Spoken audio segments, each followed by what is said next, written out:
Moving on from question 8 of logical reasoning, drill set number 7, we see question 9.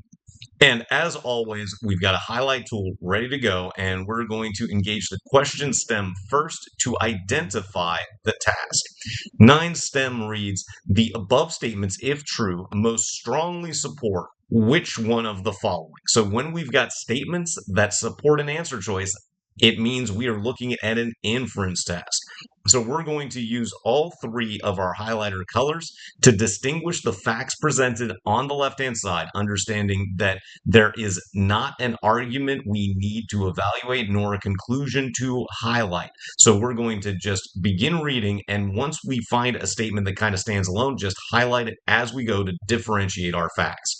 So from the top, condor chicks hatched in captivity but intended to be released into the wild are better off being reared by captive adult condors than by humans. Okay, so we're going to have captive condors raise captive chicks in captivity if those chicks are supposed to be released back into the wild. We'll switch our highlight color.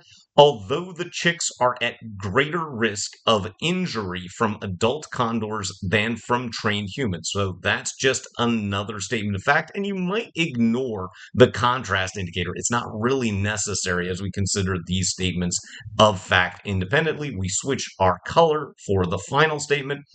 Rearing by condors ultimately improves the survival rate of condors raised in captivity after they are released into the wild. And we'll just highlight that in our orange color.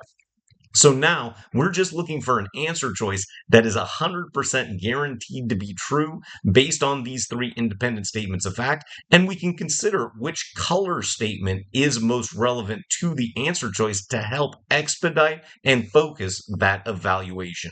So choice A reads, the survival in the wild of condors raised in captivity, okay, that's relevant, is easier to achieve than reducing the risk of injury to condor chicks raised in to condor chicks being raised in captivity. Okay, so the survival in the wild is easier to achieve. Well, we're not comparing these two things against each other. So whether or not it's easier to achieve, we don't know. I mean, it might be easier to achieve. It might not be easier to achieve. And ultimately, it kind of seems like it's the other way around because we know they're better off being reared in the captive by adult condors, and we're saying that it's easier to, or that we should have them raised by those condors that might harm the chicks as opposed to when they're trained by humans. So this, if anything, is kind of backwards. It's certainly not a correct answer. It's not something that's guaranteed to be true based on these individual statements. Next, choice B, the survival rate of condors born in captivity is higher than that of condors born in the wild. Well, we don't know anything about survival rates. I mean, we know that it improves the survival rate, but I don't know the actual survival rate of either. So we can eliminate choice B as needing additional information to be 100% certain that that's true.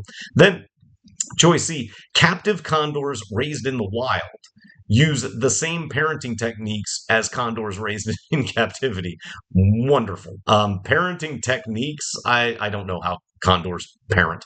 So we need a whole bunch of additional information to say that choice C is absolutely certain, so we can eliminate it. Then choice D, for condor chicks born in captivity, again, we've got the right population here, exposure to adult condors is more important to the development of survival skills in the wild than is protection from adult condors. Well, yeah, this is kind of just a summary of everything that was stated. We know that they're born in captivity, and we know that we want to have rearing by condors, so it's our orange highlight really here. Exposure to condors is more important to the development of survival skills, which would be necessary to survive in the wild, than is protection from the adult condors, which is kind of the issue in yellow. So D matches the statements, just kind of reorders them and summarizes it. So D is absolutely 100% supported.